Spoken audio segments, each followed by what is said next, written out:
el corazón y los pulmones, ¿cierto? En sinergia. Me hace con esta noción de entender más o menos qué es lo que está pasando a nivel fisiológico y cómo los fluidos que tenemos relación con el sistema cardiovascular están interactuando entre sí y con los órganos. En ese sentido, entendemos, ¿cierto?, desde el punto de vista del rendimiento, que mayor nivel de VO2 max va a significar por consecuencia mayor nivel de rendimiento, ¿cierto? Ahora bien, les pregunto, ¿ustedes saben cuál es el VO2 max del campeón de maratón?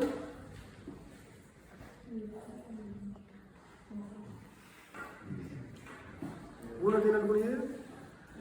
Hasta hace algunos años, porque ha cambiado, estos son los datos que yo recuerdo, el campeón de ese tiempo, que no era Kipchoge, el anterior, estaba bordeando los 86, ¿ya? Esos son litros por kilo por minuto, 86. Un sujeto normal bordea más o menos los 50, 46, es un tipo que está bien. Un tipo que está mal está en menos de eso. Sin embargo, el campeón de maratón en ese tiempo, estamos hablando de hace unos 5 o 7 años, no era el que tenía el mejor VO2 max dentro de los primeros 10, sino que en ese tiempo el top 10 era el que tenía el mejor nivel de VO2 max, superando los 90. Y entra mi pregunta inicial, por consecuencia para ustedes. No sé si ven bien. Ya considerando esta pequeña historia, ¿qué entenderían o qué podrían entender por ustedes sobre qué es la capacidad aeróbica? Esta es una pregunta para ustedes.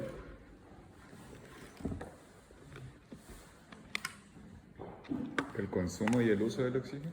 ¿El consumo y el uso del oxígeno? ¿Estamos de acuerdo con eso? No. Por la velocidad en la que se consume ¿La velocidad en la que se consume qué? el oxígeno. ¿Se consume el oxígeno? ¿Se utiliza? Entonces, piensen bien en su respuesta, porque viene la parte importante. Corazón y pulmones funcionan juntos, ¿cierto? Uno depende del otro y viceversa, no funcionan por separado. Entonces, la capacidad aeróbica dependería de qué, en primer lugar.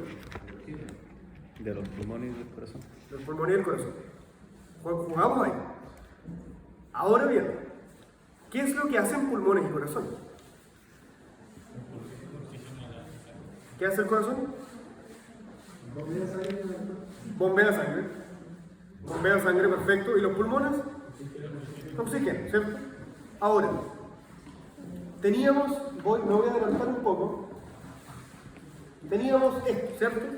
Volumen corriente, volumen expiratorio máximo, volumen inspiratorio máximo. Sabemos que los pulmones tienen una capacidad, ¿cierto?, elástica, que va hacia abajo y hacia arriba y que depende de varios factores, como que yo esté forzando o no la inspiración a la expiración. Hasta ahí bien. Entonces, dependía de la función del corazón, la función de los pulmones y cuándo yo podría decir que un pulmón funciona mejor o peor.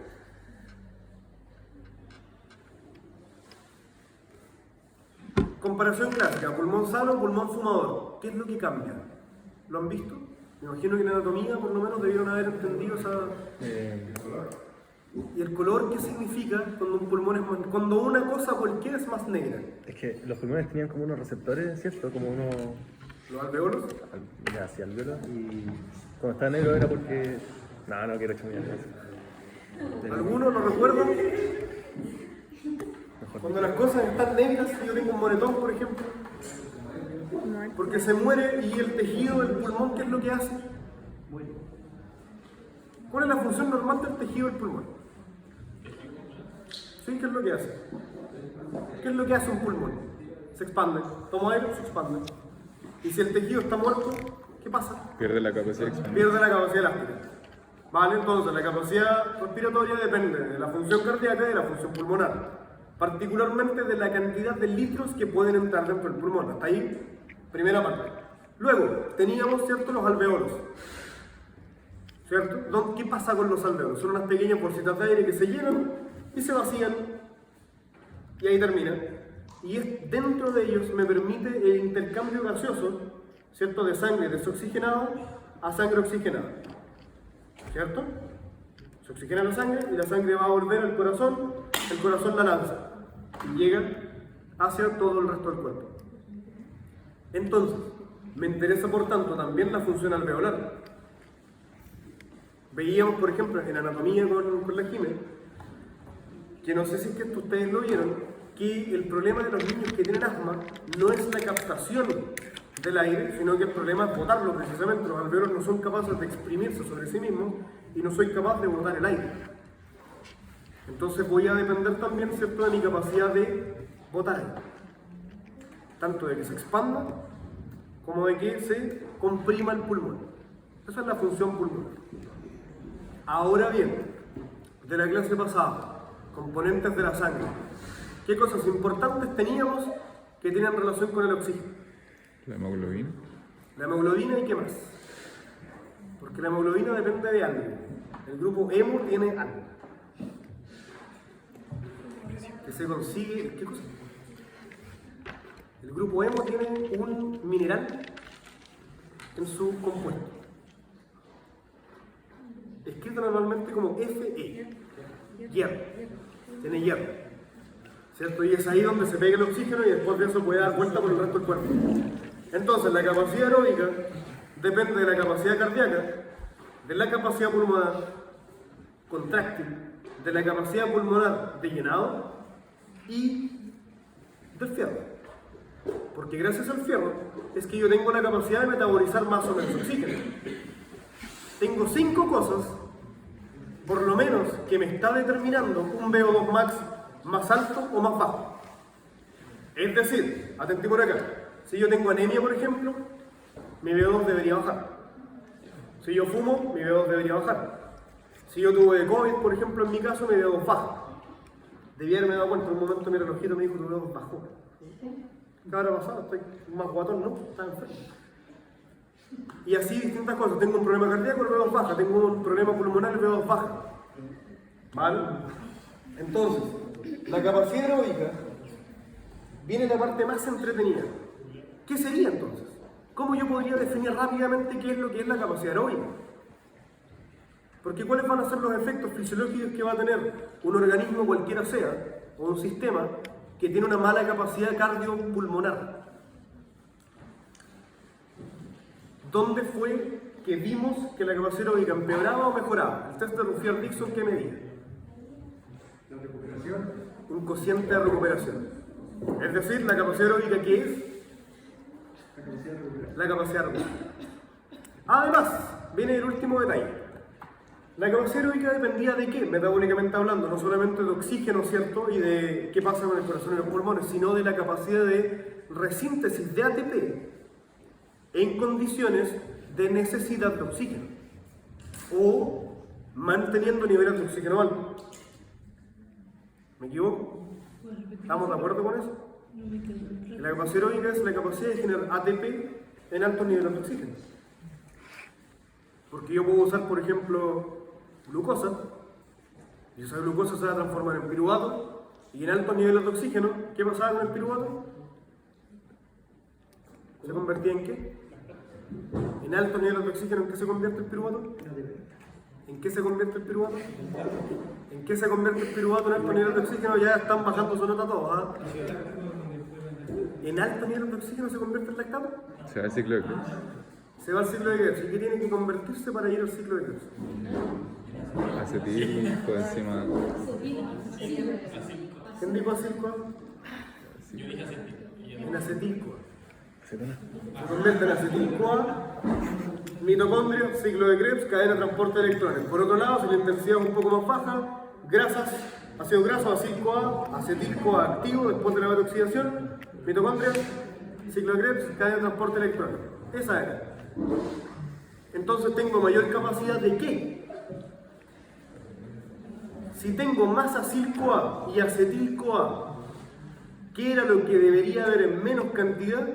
¿Qué era lo que salía del lactato? Del ácido láctico en realidad. ¿Cuál era la diferencia entre ácido láctico y lactato? Los iones ¿Los iones de qué? de hidrógeno. De hidrógeno. Tengo menos hidrógeno. No cero. Lo vamos a ver el día de hoy. De por qué no es cero. Más eso es. Mi corazón se esfuerza menos. Tengo más oxígeno dando vueltas. Tengo mayor capacidad de generar energía que no me cuesta tan caro. Porque es caro generar lactato. genera más intensidad, pero es caro, porque genera acidosis, ¿vale? Un marcador de acidosis. Entonces, siempre, y no se pueden olvidar de esto, con lo que lo hemos acosado durante todo el semestre, pero en realidad esto más o menos debiese ser al revés. ¿Se acuerdan nada más que las proteínas jugaban por ahí? Las proteínas deberían partir más o menos por acá. Aproximadamente por ahí. ¿Lo ven bien? Esa rayita nueva, ahí deberían estar más o menos las proteínas. Donde ya se me está acabando todo y empieza a jugar la proteína. Ahí. Vamos a poner una P de proteína. Por ahí más o menos juegan las proteínas. ¿Qué es lo que yo tengo que entender? Que básicamente esto juega al revés. Cuando uno empieza a ver este gráfico, entiende que la máxima intensidad, ¿cierto?, está aquí, una media intensidad está acá y una baja intensidad está a esta altura. Sin embargo, como está puesto de más a menos, uno suele entenderlo al revés, y todos ustedes también lo han hecho. Porque es lo que estoy viendo. Yo lo que veo es que yo parto usando mucho ATP-PC, la salida a caminar, quise ir al baño. Pum, gasté todo mi ATP-PC, fui al baño, oriné, soy táctico así, con ganas. Y después volví, se me acabó la glucosa, volví y ahora estoy en grasas. Es al revés. Porque lo que vamos a ver, ¿cierto? Cuando lo pasamos muy por encima, cuando vimos muscular, las fibras tipo 1 están aquí, las fibras tipo 2 están acá, y las fibras tipo 2X están acá. ¿Cierto? Pero nos faltaría neuromuscular para terminar, que sería después del práctico. Entonces yo parto moviéndome muy poco por aquí, pum, una chispita, y después de eso rápidamente voy a usar grasa. Yo estoy sentado haciendo nada, cambiando los canales de la tele y no estoy usando ATP como loco. ATP-PC hace fosfocreatina, no, eso no pasa. Mayormente grasas y en bajo umbral, lo que me mantiene vivo.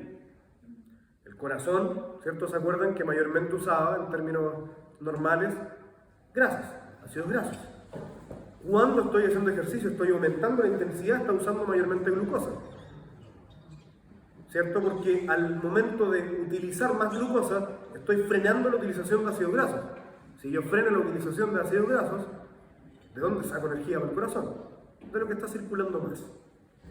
¿Vale? Entonces, para que vayamos entendiendo eso. Y conforme la intensidad aumenta, voy gastando más por acá. Siempre el sistema de ATP-PC va a ser la chispa de inicio.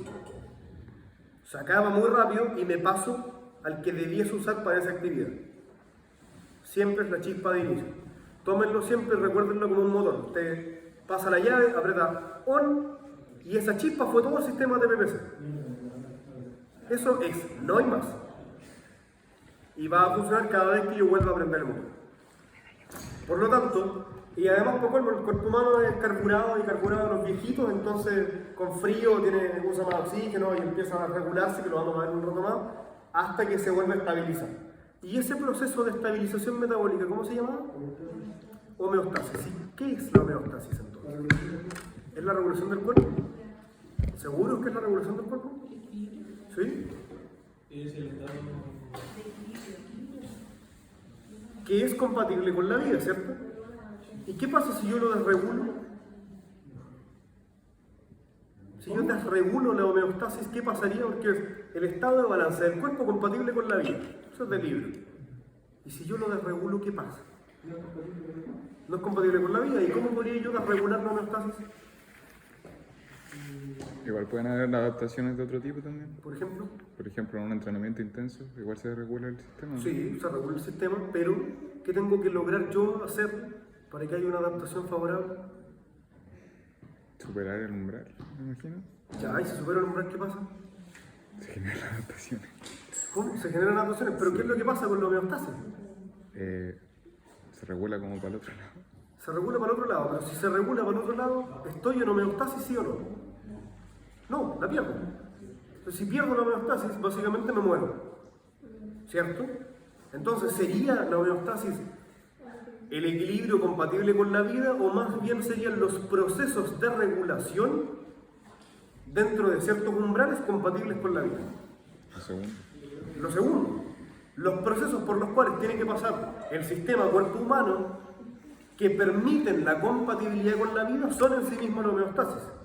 Y si yo desregulo más para arriba o más para abajo, porque me imagino que ustedes todos han hecho alguna vez algún examen de sangre, y sale que tengo rangos.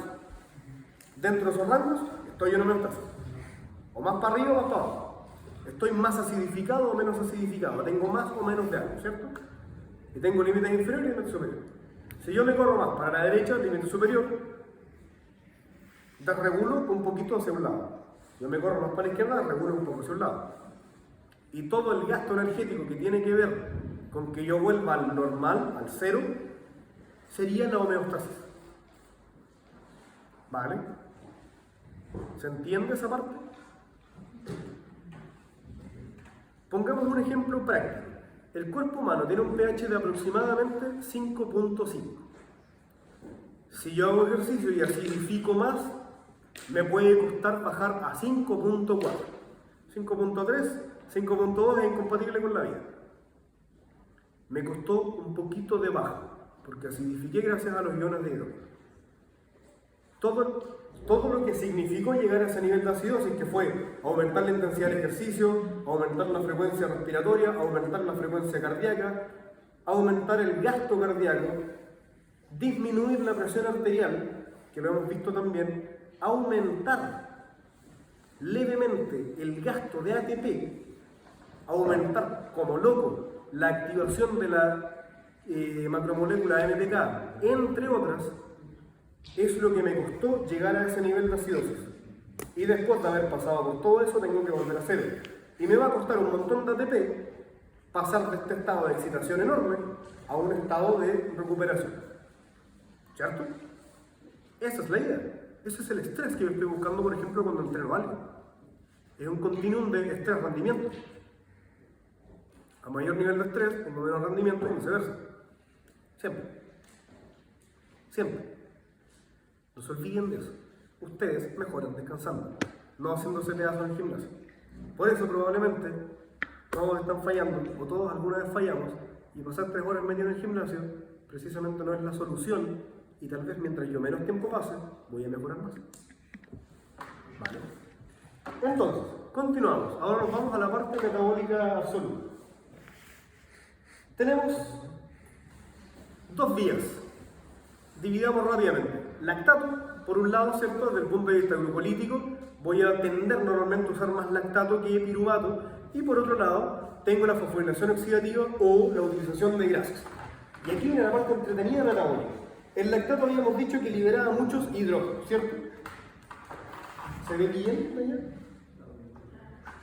¿O mejor ahí? Sí, no, la verdad está horrible. No encontré nada mejor. ¿Profe? Sí, siempre se sube. ¿Profe, esos iones se liberaban cuando el ácido láctico se transformaba en lactato? Entonces, se lo explico de nuevo. Los ácidos tienen una particularidad bien interesante y es que todos los ácidos son muy inestables. Como los ácidos son inestables, esta inestabilidad lo que hace es que dona iones. A eso se traduce. Iones. I-O-N-E-S, iones. ¿Vale? En este caso serían cationes, pero bueno, dona iones. Entonces, esa donación de iones va a hacer que rápidamente el sistema, el cuerpo humano diga, vale, tengo que captar estos iones de hidrógeno y los meto en otro lado. Porque necesito hacer que la sangre no se acidifique. Si la sangre se acidifica, significa que el medio celular se acidifica, y si el medio celular se acidifica, pasan cosas malas como que las funciones celulares decaen. ¿Vale? Voy a tener menos capacidad de transporte de oxígeno, voy a tener menos capacidad contráctil, voy a tener menos capacidad de rendimiento, voy a tener dolor y el sistema principalmente lo que va a hacer es decir, paren. ¿Por qué no estamos acostumbrados a esto? Esto es incompatible con la vida, me desregulé demasiado, vamos cortando.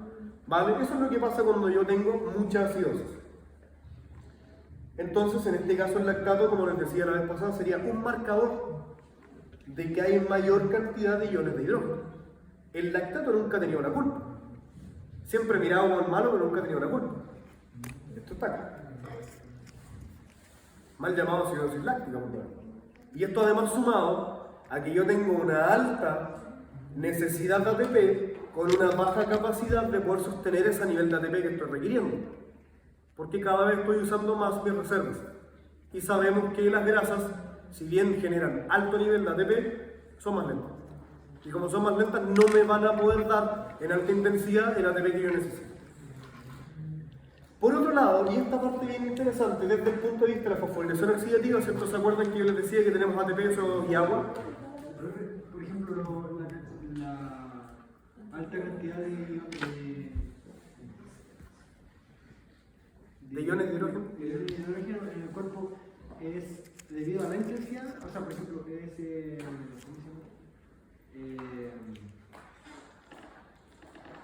No puede ser. Tal vez, déjala ahí, tal vez esto responda a tu pregunta. Ahora bien, desde el punto de vista de la fosforilación oxidativa, que sería la oxidación de grasas, tenemos ATP, CO2 y agua, ¿cierto? Esos tres siempre están de la mano. Ahora bien, ¿ustedes se acuerdan que está aquí escrito por lo demás cuál es la fórmula química, digamos, del agua? Es H2O, ¿cierto? Y el CO2, el dióxido de carbono, CO2. Y por un tema de afinidad, estos se van a juntar. Y van a hacer este compuesto H2CO2. ¿Alguno que de los que haya sido más bueno en química se acuerda o sabe más o menos qué podría ser esto?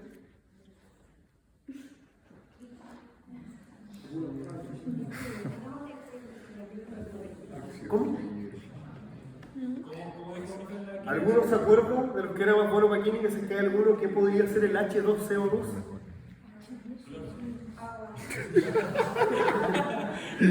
Váyanse. H2CO2 es ácido carbónico. ¿Vale?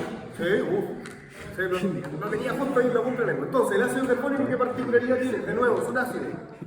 Y como es un ácido, el ácido va a donar iones de hidrógeno.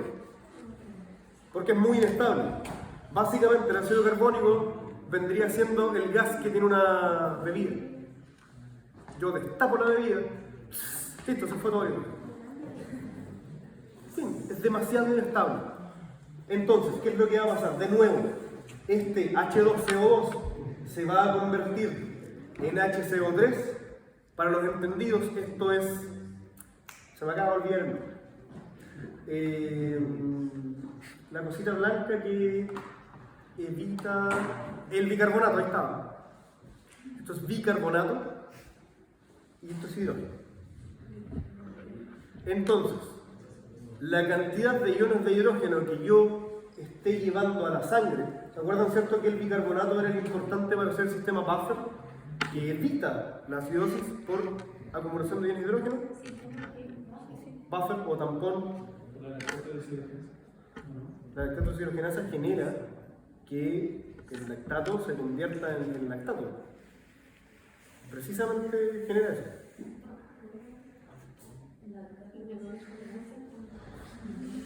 El piruvato se convierte en lactato. Eso es lo que hace el lactato de deshidrogenasa. Sí. Es el que además permite que el ácido láctico se convierta en lactato. Por eso digo que el lactato se convierte en lactato. Eso de las dos vías genera eso. Entonces, los hidrógenos se van al sistema del bicarbonato. Hasta ahí bien.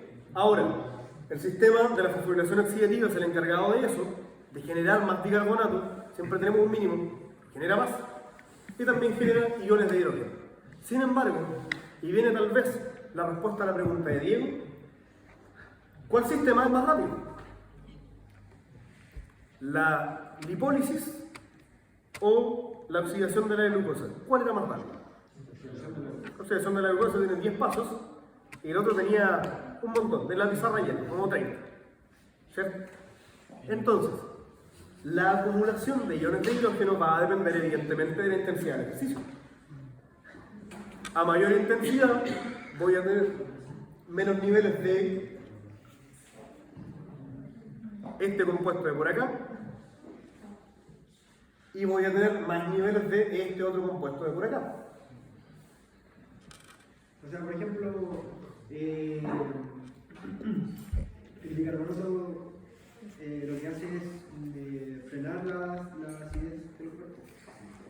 hasta cierto punto, producida por la acumulación de hidrógeno.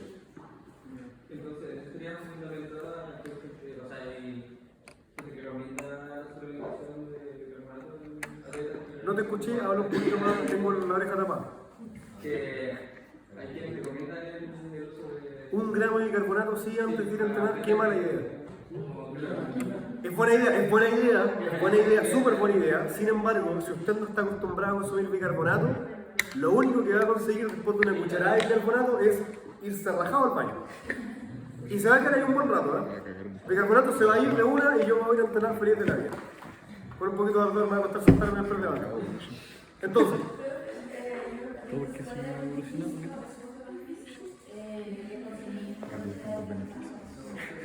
si yo tengo un mínimo, ¿ves bien de ahí?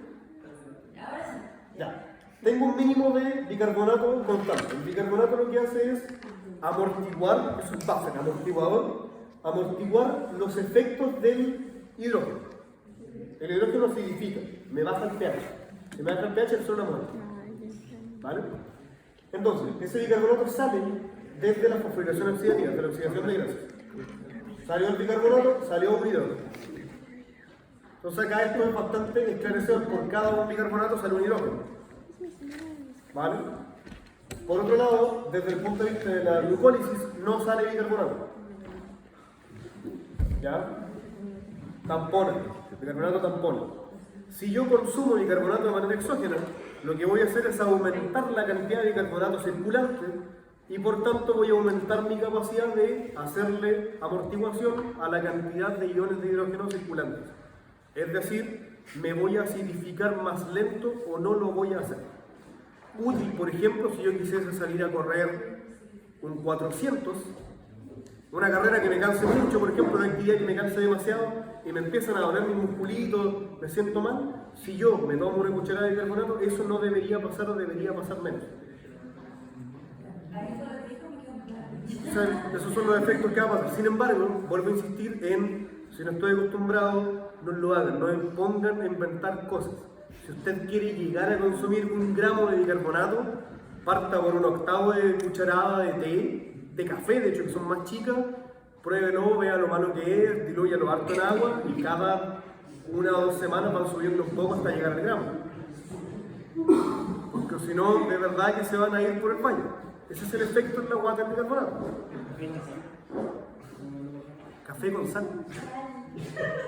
Me ha pasado, yo me lo voy a contar una pequeña historia hablando de café con sal. Yo en mi primer día de práctica, cuando era un joven estudiante, en la sala de profes, me confundí estúpidamente de sal y azúcar. Y le mandé 2 cucharadas soperas grandes a mi café, a mi tacita así de 120 cc, 2 cucharadas grandes de sal. En un momento de tomarlo caché que era sal, pero no me iba a quedar como esto era mi primera práctica, me iba a quedar como el longe así como, le puso sal al café. Y me tomé mi café con sal, hasta el fondo. Tuve que quedar acá. Probablemente alguno de los profes se dio cuenta, según yo quedé acá arriba, se tomó un café con sal. Para todo el resto, así como joven, buen longe. ¿Oh? Tenía que quedar acá, no estábamos en esa. Entonces, joven. Sistema cardiovascular. Quedamos, ¿cierto?, en la noción de que el sistema cardiovascular depende de pulmones, corazón y la circulación sistémica. Hasta ahí todo bien. Eso evidentemente va a depender, me imagino que ustedes entienden que hay venas, hay vénulas y cada vez me voy achicando más hasta capilares. ¿Cierto? Que son cada vez venitas más chiquititas que van a permitir que esta sangre oxigenada o desoxigenada llegue o se vaya de lugares cada vez más recónditos. Desde la punta del pelo logré sacar un poquito de sangre, ¿vale? Y aquí está esto ya más para su estudio, cómo pasa este proceso. Sin embargo, también recordar que esto depende de la cantidad de hierro disponible, de cómo este está funcionando para anclarse con el oxígeno, la cantidad de oxígeno disponible, entre otras cosas. Estoy viendo por lo menos 5 factores que tienen importancia a nivel de VO2 max. Sin embargo, lo que más nos importa son las mejoras que van de la mano con el aumento de actividad cardiovascular. Y aquí viene la parte más importante. Esto no es entrenamiento. Esto es el simple hecho de que yo me levante del sillón, y me mueva un poco más de lo que me muevo constantemente. Es fisiología básica. Son las adaptaciones que va a tener un sujeto que está caminando un poco más o un sujeto que está más rato echado en el sillón. Dentro de ellas, las más importantes son el aumento del volumen sistólico. ¿Se acuerdan qué es el volumen sistólico? Sí. ¿Cuál es el volumen sistólico?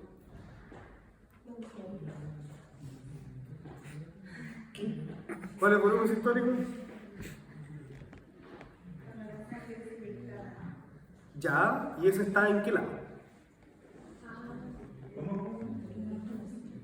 Cuando hago sístole, ¿sale de dónde? Ventrículo izquierdo. O sea,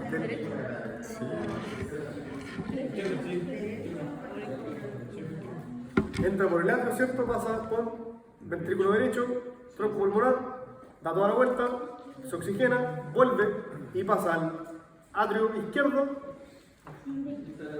ventrículo izquierdo, ¿cierto? Atrio siempre arriba, A arriba, B abajo. B porque B está apuntando abajo. Ventrículo izquierdo es fácil de recordar así. Ventrículo izquierdo y del ventrículo izquierdo sale hacia la arteria aorta, ¿cierto? Alta y baja. Entonces, el volumen sistólico sería el volumen de eyección, que está precisamente en el ventrículo izquierdo. De este lado. ¿Vale? Aumenta porque se genera cuando yo aumento el trabajo cardiovascular. Lo que genero es una hipertrofia externa del ventrículo izquierdo.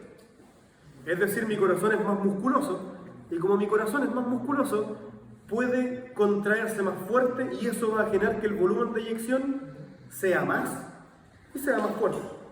Sale con más presión. Eso va a hacer, por consecuencia, que se disminuya la frecuencia cardíaca. Porque tengo un corazón más fuerte, que está bombeando sangre con más ganas, entonces esa sangre va a salir disparada con más fuerza hacia el lugar más recóndito de la punta de la uña y la punta del dedo del pelo. Nada que ver del dedo del pelo, de la punta del pelo. Entonces, la frecuencia cardíaca baja. Necesita mucha menos cantidad de latidos por minuto para hacer exactamente la misma pega. Si nos ponemos a pensar, siempre y cuando usted sea más fuerte, va a necesitar menos energía para hacer la misma pega. Entrene. Después de eso, tenemos disminución de la presión. Ambas y solo una. De manera crónica y de manera aguda. Y viene mi pregunta del millón. ¿Cuándo se daría a cuál? Tengo de manera crónica que bajan ambas presiones, la sistólica y la diastólica, pero que de manera aguda, cuando yo estoy haciendo un movimiento que requiera más trabajo del sistema cardiovascular, baja solo una. ¿Cuál podría ser? ¿Se acuerdan qué es la presión? ¿Qué es la presión? La resistencia. Al revés, los vasos sanguíneos contra la sangre, pero va. La resistencia que ejercen los vasos sanguíneos. Los vasos sanguíneos, se miden miligramos de mercurio, ¿cierto? Entonces, habíamos dicho en la clase pasada, muy por encima, que cuando yo estoy generando una actividad que requiera más del sistema cardiovascular, libero un compuesto llamado óxido nítrico. Y el óxido nítrico es el que me va a ayudar a aumentar la vasodilatación. La vasodilatación es la dilatación de los vasos sanguíneos, sean venas o arterias, da igual. Se dilatan, eso significa que hace menos presión. Cuando yo estoy haciendo ejercicio, va a aumentar, ¿cierto?, el volumen sistólico. ¿Me siguen? Y esto va a ser también agudo y crónico. Si yo repito un entrenamiento que me obligue a generar esto sistemáticamente día tras día, vez tras vez, año tras año, mi volumen sistólico va a aumentar más. Pero de manera transitoria, cuando yo hago ejercicio, mi corazón, y por eso lo puse aquí, aumento del gasto cardíaco, va a necesitar que ese ventrículo se llene más y trabaje más, ¿cierto? Porque todo el cuerpo está requiriendo más sangre. Cuando eso pasa, va a haber una de las dos presiones que va a tener que bajar más como efecto agudo del ejercicio. ¿Cuál podría ser? ¿La de ida o la de vuelta? ¿La sistólica o la diastólica?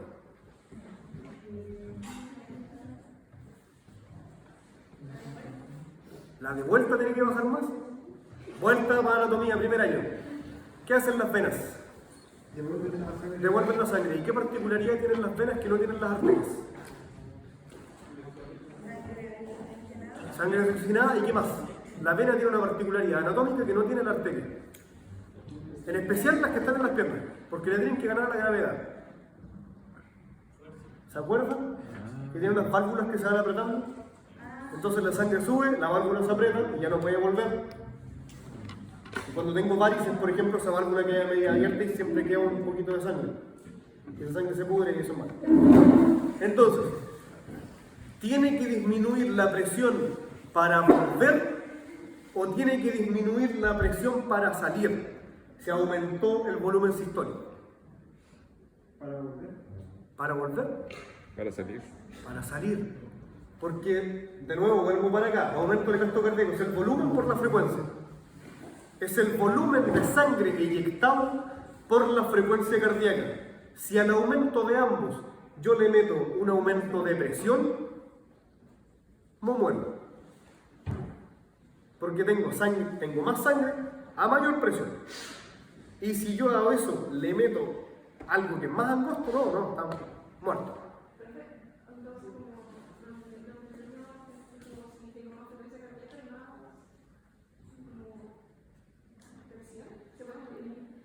Voy para ello.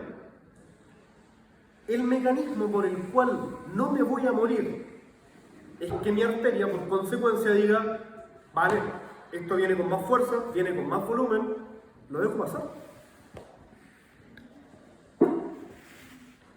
Eso es lo que va a pasar. Y de manera aguda van a ver que la presión sistólica baja más, aún durante el ejercicio. Si nosotros, que sería una buena idea, hoy o mañana, o da igual el día, los ponemos a correr acá adentro, haciendo una actividad bien interesante que podría ser que aumente harto su frecuencia cardíaca, como lo es correr. Vamos a ver, tomamos la presión al principio y vamos a ver que tienen, no sé, 130 con 82. Los ponemos a correr, aumenta mucho la frecuencia cardíaca y lo que vamos a ver es que su frecuencia sistólica bajó. Se mantiene en los 82 y probablemente la sistólica baje a 120, 119. Baja harto. Y eso pasa por esto. Entonces, si yo tengo un sujeto, por ejemplo, que es hipertenso, necesito moverlo para que su corazón funcione y su presión baje.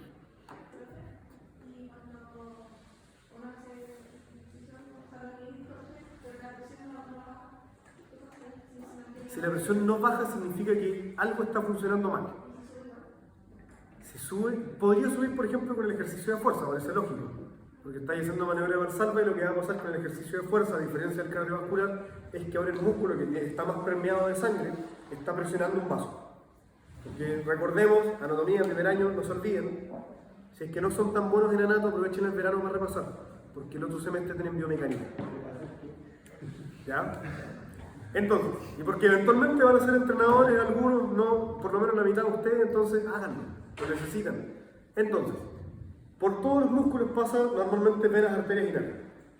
Y si yo tengo un músculo que es más grande, que tiene más fibras que son más contráctiles, pero que además está con más perfusión, aumenta su tamaño no solo para afuera, sino que también para adentro, porque esto es en 3D.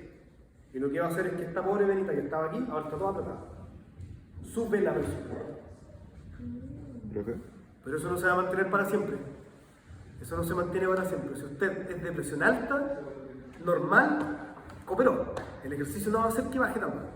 ¿Qué se busca con ese ejercicio, o sea, esa metodología que está como de moda de la restricción del flujo sanguíneo? La restricción del flujo sanguíneo lo que busca es aumentar el estrés metabólico cuando yo estoy haciendo algo y lo que permite mayormente va a ser que en lesiones yo voy a tener mayor acumulación de metabolitos por centímetro cúbico de músculo.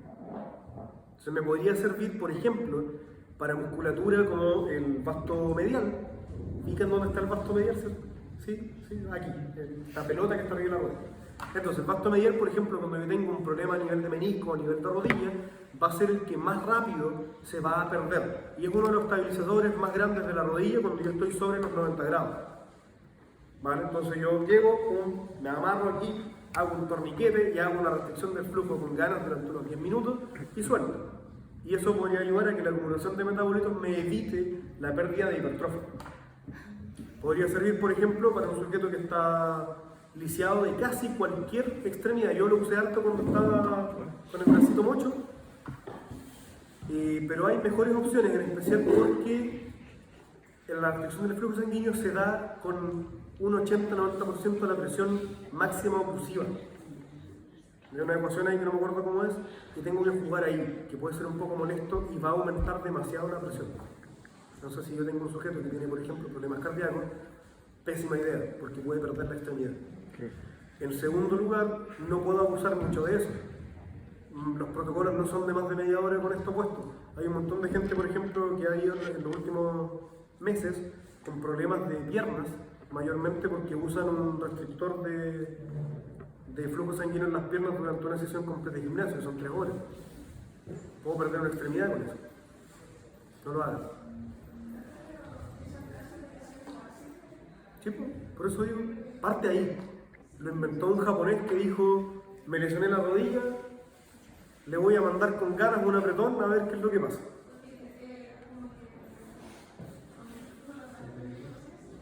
Lo que acabo de hacer.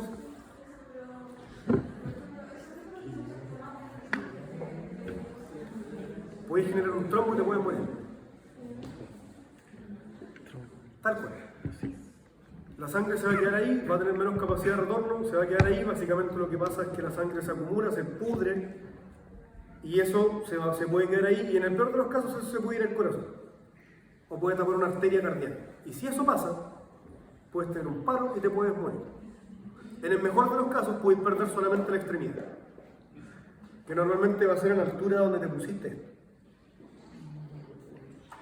Y perder una pierna a la altura de la ingle tan bacán no es. Yo preferiría quedarme con rodilla. Entonces, no lo hagan. Si no saben aplicar algo, no lo hagan. Yo, cuando estaba recién empezando, esta es una historia real, verídica. Trabajé con unos amigos en Santiago, con Arturo Gallardo, no sé si alguno lo ubica. No, vayan, búsquenlo, uno de los más famosos dueños de gimnasio de este país. Y trabajamos con BFR con un sujeto probando. En aquel tiempo estaba solamente la metodología japonesa, te vendían su oclusor carísimo, y nosotros con unas bandas elásticas probamos oclusión venosa con un sujeto en entrenamiento con brazos. A ese sujeto le dio rhabdomiólisis, que es el filtrado renal de mioglobina, que puede ser renal. La mioglobina es una proteína que es gigante y el riñón no debería por qué filtrar esa proteína. Lo que genera es un dolor enorme, una inflamación que no baja y una orina de color Coca-Cola. Puede provocar falla renal aguda y la posterior muerte. Y ese sujeto estuvo internado cerca de 3 semanas.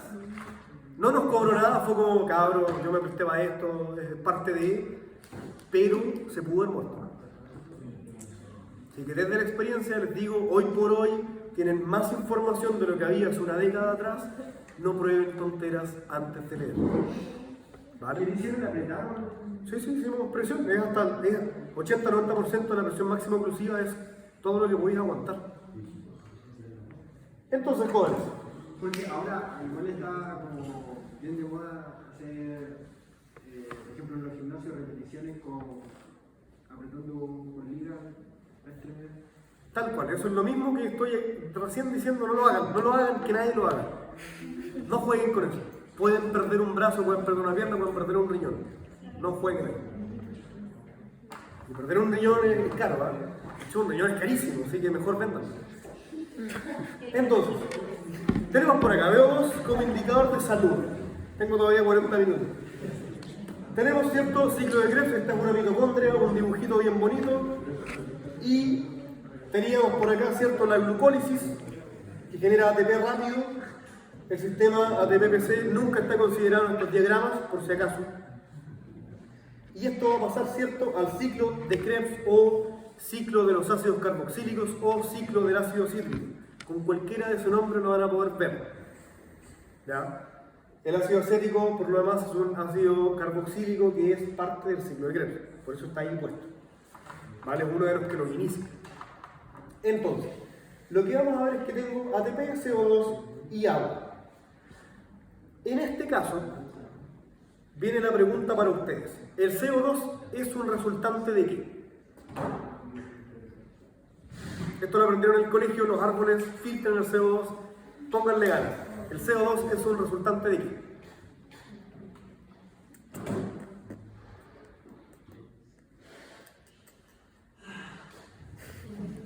Tomo aire y ¿qué es lo que boto? CO2. CO2. Entonces CO2 es un resultante de la respiración.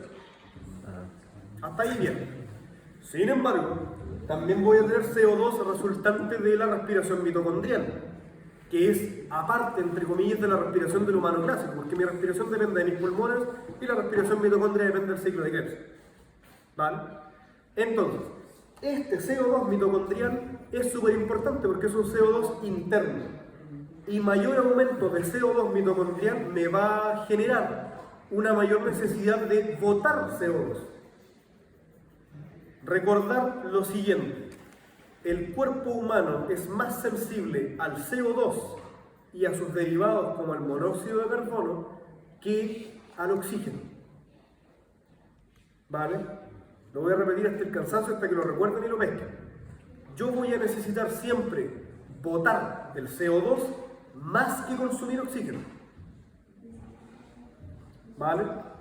Por eso el problema de los asmáticos es precisamente ese, porque ellos no pueden botar y se intoxican con CO2. Y da igual cuánto aire yo le tire, y tengo siempre un niño desmayado de educación física, échenle aire. No, el loco no tiene problemas para captar el oxígeno, tiene problemas para botar el CO2. ¿Vale? Por eso, por ejemplo, también es complejo que ustedes se intenten hiperventilar solos.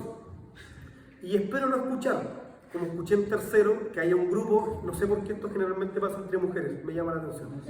Entre hombres hacen estupideces como la marca Limpia, sí, la marca la Axe, pero entre mujeres, no, yo jugaba con una amiga a hiperventilarme hasta el desmayo. Eso explica muchas cosas. ¿Vale? No lo hagan, no jueguen con eso. Entonces, pasa porque soy incapaz de botar suficiente CO2. ¿Vale? Profe, y es por eso también que hacen eso, que este momento de los maratonistas que se tapaban la boca, como para no recibir tanto oxígeno. No, voy para allá. Voy para allá, eso va a ser de lo último. Entonces, el VO2, atenti por acá porque esta es ya la parte más dura de la clase. El VO2 tiene dos opciones de medirse: el VO2 absoluto y el VO2 relativo. El VO2 absoluto es la cantidad de VO2 que yo tengo: 40, 46, 47, 50, 100, da igual. El relativo siempre, y esto va a ser el VO2 relativo, fuerza relativa, velocidad relativa, etc., en relación a la masa del sujeto. ¿Vale? Si yo tengo un sujeto que pesa 50 y tiene 100 de VO2, y tengo un sujeto que pesa 100 y tiene 100 de VO2, claramente el que pesa 50 tiene mejor VO2 que el que tiene 100. Porque está en relación 2 es a 1 y el otro en relación 1 es a 1. ¿No se me perdieron ahí los matemáticos? No. Si yo tengo un sujeto que pesa 50 y tiene 100 de VO2, es mejor que un sujeto que pesa 100 y tiene 100 de VO2. De manera absoluta tienen lo mismo, ambos marcan 100. Pero si tengo que considerar la masa del sujeto, el que pesa 50 y tiene 100 tiene el doble de su peso y el otro solo tiene 1. Este transporta mejor el oxígeno que este. ¿Vale? Es una cuestión solamente de números. Este tiene 2, este tiene 1. Siempre mejor. Entonces, eso me lleva a cosas como que para poder ser mejor en términos de capacidad aeróbica tengo que pesar menos y tener más VO2, ¿cierto? Sumado, por ejemplo, a adaptaciones biomecánicas como que correr supone que mi peso esté cayendo entre 8 y 11 veces sobre mis rodillas, entonces si yo peso 100 kilos, no voy a tener muchas ganas de correr 42 kilómetros y fracción, ¿cierto? ¿Me siguen hasta ahí? Los veo medio desconcentrados. Entonces, va a ser importante el VO2 como un marcador de salud, siempre considerando que el sujeto pesa algo. No me va a servir de nada, por consecuencia, mandar a un cabro de séptimo básico a hacer un test de naveta o un test de Cooper si yo no sé cuánto pesa. Porque me va a dar igual en realidad cuántas vueltas haya dado si yo desconozco el peso del sujeto, porque en consecuencia nunca voy a poder sacar el VO2 relativo a él. Y estoy vendiendo uno. Y eso probablemente todos lo vivieron. Le pongo un 7 y se hacen 8 rondas. Ah, mira, cargo rápido, 8 rondas en 12 minutos, rajado. O por género. O por género, tengo que saber también porque las mujeres van a tener mayor capacidad de transporte de oxígeno que los hombres porque tienen más fibras del tipo 1. Tengo que saberlo. Vale. Ahora bien, el VO2 max sería, no lo alcanzamos a leer aquí lamentablemente, se mide normalmente, en términos relativos, en litros por kilo por minuto. La cantidad de litros que yo puedo mover por la cantidad de masa del sujeto por unidad de tiempo. Litros por kilo por minuto. ¿Vale? Puede ser por segundo también. Y va a determinar mi capacidad aeróbica, que era básicamente mi capacidad de recuperación y de movilización de oxígeno. A la vez, es la máxima capacidad de transporte y metabolización de oxígeno a la máxima intensidad. El VO2 max no es una prueba tranquila donde yo en realidad voy a ir, me voy a subir una bicicleta o lo voy a hacer corriendo y no me va a pasar nada. No, es a la máxima intensidad, es a todo lo que da. ¿Ah? Y en un gráfico va a ser el punto en el cual la intensidad del ejercicio puede seguir subiendo, más mi captación de oxígeno no. Y aquí viene la parte entretenida. ¿Ven viendo allá? Esto es un test de VO2 max real, tomado a un atleta, lamentablemente no era la camillita así, es un VO2 muy bueno, y tiene dos quiebres, el VT1 y el VT2. ¿Qué son esas cosas? Algunos sí, mirando un deflector, ¿qué me podría decir de este gráfico?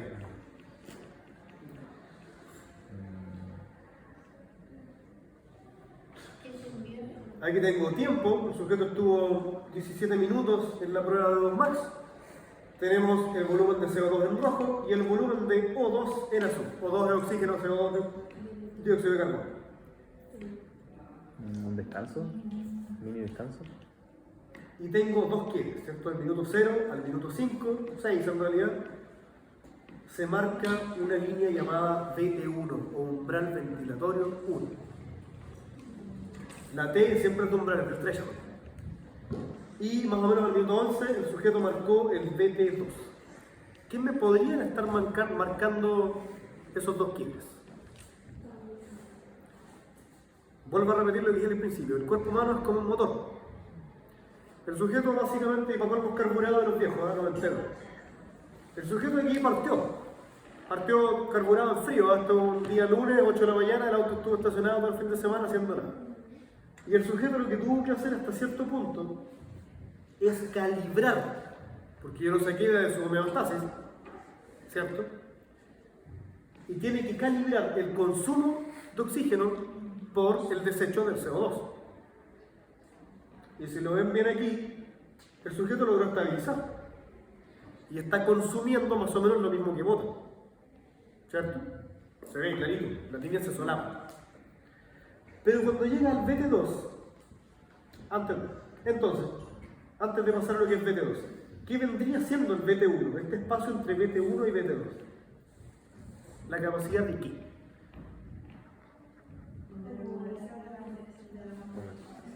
Ya, sí, el sujeto llegó y logró hacer homeostasis. ¿Pero qué me está diciendo en términos metabólicos? Porque vuelvo para atrás. Estoy consumiendo oxígeno, estoy botando la misma cantidad de CO2.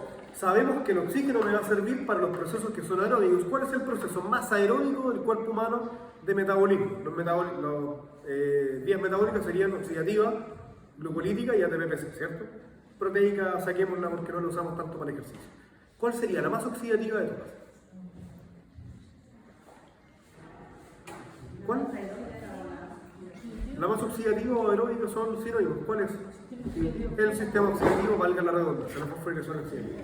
Entonces me está marcando que el sujeto está aquí. Aquí tiene su máximo punto de utilización de grasas.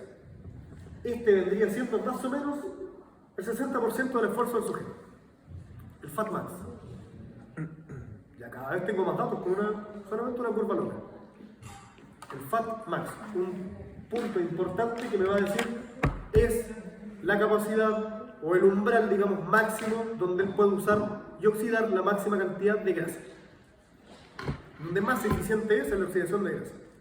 Ese sería este espacio entre el umbral ventilatorio 1 y el 2. Pero luego llega el BT2, donde empieza este punto donde se empiezan a separar. Y tengo menos CO2 por más VO2, perdón, por más O2 tomado. ¿Qué podría significar esto? ¿Cómo? Están consumiendo más oxígeno que el CO2 que es capaz de botar. Vale, por eso es importante entender lo que les dije recién. El cuerpo humano es más sensible al CO2. El sujeto lo que está intentando hacer en términos de regulación es tomar más aire, porque el cuerpo humano asume que al momento de tomar más aire va a poder botar más. Pero ya no puedo. ¿Pero por qué no puede? ¿Qué me está diciendo este gráfico? Si esta es grasas y yo aumento la intensidad, ¿qué es esto? Hablen fuerte porque no lo escucho. ¿Glucolítico? Es glucolítico. Es glucolítico. ¿Y qué provoca el sistema glucolítico? Genera lactato, ¿cierto? Sí. Y yo estoy aquí, esto era una prueba en bicicleta, es una watt bike de 12 millones y medio de pesos. No es tan fácil conseguirla. La máscara cuesta un palo y fracción. ¿También se puede hacer un test trotando, no? Sí se puede hacer trotando. En una trotadora que también está entre el borde de los, entre 12 y medio y 60 palos. Entonces, aquí estoy en sistema glucolítico. Genera lactato, ¿y qué más? ¿Qué particularidad tenía el lactato? Si estoy en una bicicleta, ¿dónde lo genero más? En el tren inferior, ¿cierto? ¿Y a dónde tiene que ir ese lactato? Se tiene que limpiar, ¿cierto? Va a ir a otro lado, como al tren superior. Pero además, como esto no es solo y yo venía desde aquí, ¿qué es lo que estoy generando? Venía desde un punto de vista oxidativo, ¿y qué es lo que genera el oxidativo? Ciclo de Krebs que generaba en la cadena de transporte de electrones, ATP, CO2, agua. CO2 generó una gran cantidad de CO2, era capaz de botarla. Ahora sigo aquí, sigo en el ciclo de Krebs porque sigo usando grasas también, pero cada vez menos. Y voy generando más CO2 mitocondrial por menos capacidad de botarla. A la vez que me voy acidificando, a la vez que ya no puedo seguir subiendo la intensidad del ejercicio porque cada vez tengo más lactato circulante, que es un medidor y un marcador del nivel de acidosis que estoy viviendo. ¿Cierto? Creo que el término acidosis láctica hasta 18. No, sería acidosis. Acidosis. Podría decir acidosis láctica va a ser un sinónimo y todos lo vamos a entender, pero no es lo mejor que yo podría decir. Y este sujeto por consecuencia llega a un punto, que es este, de hecho su VO2 max está aquí, que es el punto más alto de consumo de oxígeno. Si ustedes se fijan bien, después de eso empezó a bajar. Y si esto hubiese seguido, el sujeto no hubiese podido imprimir más potencia y cada vez esto hubiese bajado más. ¿Ya? Ahora bien, como les decía recientemente, esto fue hecho en una bicicleta. Y la bicicleta marcaba watts. ¿Alguno de ustedes sabe para qué sirve un watt? ¿Qué es lo que mide? La potencia. ¿Y qué es la potencia en términos físicos? ¿Se acuerdan? Fuerte. La ecuación de potencia. Fuerza ¿Por tiempo? Fuerza por velocidad. Fuerza por velocidad. La capacidad que tengo yo de acelerar una masa por la distancia partida en tiempo. Es qué tan rápido yo puedo acelerar una masa y sostener esa aceleración por el tiempo, ¿cierto? Esos son los watts. Eso es lo que marca. Y tengo dos valores bien importantes que se van a desprender de un VO2 max, que es la velocidad aeróbica máxima y la potencia aeróbica máxima. Algunos de ustedes solamente con esos nombres y ya entendiendo más o menos cómo se lee este gráfico, ¿me podría decir cuál es cuál o a qué van? Velocidad aeróbica máxima y potencia aeróbica máxima. Tenemos un VO2, ¿cierto? Que es una prueba incremental donde yo parto muy tranquilo y cada vez más voy aumentando la velocidad. El aumento de velocidad se traduce por consecuencia en un aumento de potencia porque sabemos que potencia es fuerza por velocidad. Cada vez el sujeto va a usar un sistema metabólico que es más determinante, ¿cierto?, de intensidad. El sistema oxidativo va a ser menos intenso que el sistema glucolítico. Es decir, aquí el sujeto está en una máxima intensidad. La intensidad está determinada por consecuencia en razón de la potencia generada y por consecuencia en razón de la velocidad generada, ¿cierto? Porque cada vez se movía más rápido. Es un test incremental del estado. Entonces la potencia aeróbica máxima sería la potencia, la cantidad de watts a la cual el sujeto llegó aquí, al VO2, y la velocidad aeróbica máxima sería la velocidad a la que el sujeto llegó acá. Grosso modo, en general es más complejo que eso, lo vamos a ver en física del ejercicio. ¿Vale? Entonces tengo varios valores, tengo el VO2, la potencia y la velocidad. Y yo puedo entrenar un sujeto en base a esos tres. Si soy capaz de medirlo constantemente, tengo la plata y tengo los medios, puedo entrenar en porcentajes del VO2. Si yo sé a qué velocidad se está moviendo y tengo la plata y tengo los medios, lo puedo entrenar en base a la velocidad. Y si yo tengo la plata y tengo los medios, lo puedo entrenar en base a la potencia. Y lo puedo entrenar al 110% de esa potencia, lo puedo entrenar al 150% de esa potencia, porque el tipo puede llegar más arriba, pero no va a tener mayor metabolización de oxígeno, pero me va a durar cada vez menos tiempo. ¿Se entiende esa parte? A mayor potencia, es en menor duración. Y puedo jugar con eso, y puedo mejorar su capacidad aeróbica sin saber necesariamente qué estoy haciendo con esto. Porque si yo sé que la máxima capacidad de una persona, por ejemplo, es 10 km por hora, y yo le digo, mira, y esa es la que puede sostener por media hora, y yo le digo, mira, vamos a correr a 12 km por hora, pero vas a durar menos, estoy mejorando el VO2 inherentemente. Es una cuestión matemática. Sumo aquí, resto allá, si no es más que eso. Entonces, de nuevo, voy a estar mejorando por consecuencia. ¿Cuáles eran los parámetros que mejora el VO2 o que tiene que ver con el VO2? Función del corazón, función de los pulmones, función alveolar, intercambio gaseoso, cantidad de fierro y capacidad de metabolización de oxígeno. Y tengo varios más. En general, solamente con una prueba de esfuerzo podemos medir un aproximado de 12, 15 variables fisiológicas que nos interesan. ¿Vale? Ahora bien, tenía que ver, ¿cierto?, con los volúmenes pulmonares. Yo en este caso estoy usando todo, porque tengo una inspiración lo más forzada que se pueda, porque estoy usando toda la musculatura respiratoria para captar el máximo oxígeno y además poder botar toda la máxima cantidad de CO2 que pueda. Por tanto, va a mejorar mi capacidad pulmonar neta. Sería desde el punto más bajo hasta el punto residual hasta el punto más alto. ¿Se acuerdan de esto? Volumen corriente es la respiración que ustedes tienen ahora. El máximo volumen expiratorio es el máximo que ustedes pueden botar. El máximo inspiratorio es el jale más grande de oxígeno. Y el máximo compatible con la vida, la capacidad funcional, sería lo máximo que yo puedo tomar más lo máximo que yo puedo botar. En general, esto uno cuando está viendo fisiología es súper peludo y como que nunca lo entiende, pero visto así es más fácil. Entonces, para ir terminando, viene la parte más divertida de todas. El entrenamiento aeróbico, hoy por hoy, se entiende como un modelo trifásico, gracias a los volúmenes ventilatorios, ¿cierto? VT1, VT2, esto sería un test incremental y esto es VT1 y esto es VT2. Y me está diciendo que yo tengo una fase aeróbica, una fase anaeróbica más o menos, y una fase 3 que sería de inestabilidad metabólica. Es una fase que yo no puedo sostener mucho rato, porque estamos hablando de más o menos 90-100% de esfuerzo. Si nosotros hiciésemos un test como el que hicimos, el que les estaba mostrando, de VO2 max en una bicicleta o corriendo, el VO2 max, cuando yo logro conseguirlo, es un ratito. Todo el test, supongamos, dura 20 minutos y en el último minuto es donde yo estoy acá. Y lo aguantan nada. En la gran mayoría de los casos, cuando yo trabajo con atletas, por ejemplo, hay algunas trotadoras que tienen unos rieles arriba y tienen un arnés. Porque el sujeto llega hasta el máximo, no puede dar ni un paso más. Y el sujeto simplemente deja de correr. Y para evitar que salga disparado hacia atrás a 24 km por hora, que es la velocidad a la que normalmente los deportistas de elite consiguen el VO2, lo dejo amarrado, entonces el tipo cae desplomado y simplemente esto se sigue moviendo y el sujeto no se dio contra la pared. Así funciona. Y lo vamos a ver un poco más cuando hagamos físico del ejercicio, vamos a ver test.